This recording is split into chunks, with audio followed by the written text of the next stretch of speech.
இன்னைக்கு வீடியோவில் முருங்கைக்கீரை துவையல் தான் செய்ய போகிறோம். சூடாக சாதத்துக்கு ரொம்பவுமே சூப்பரான காம்பினேஷன் இது செய்கிறதுக்கு கொஞ்சமாக நல்லெண்ணெய் ஊற்றி சீரகம், மிளகு இது நல்லா பொரிஞ்சு வந்ததுக்கப்புறமா கொஞ்சம் கடலைப்பருப்பு, உளுந்த பருப்பு சேர்த்துருக்கேன். இது கொஞ்சம் திக்னஸை கொடுக்கும், டேஸ்ட்டாகவும் இருக்கும். ட்ரை பண்ணி பாருங்கள்.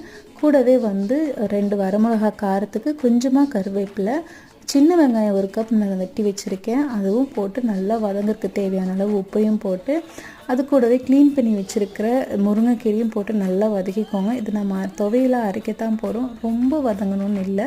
3 பீஸ் தேங்காவும் இது கூட சேர்த்து ஆறுனதுக்கப்புறமா அரைச்சி சூடாக சாதத்தில் உப்பு வச்சு நல்லா உருக்குன நெய் ஊற்றி சாப்பிட்டோன்னா செம்மையாக இருக்கும். ட்ரை பண்ணி பாருங்கள்.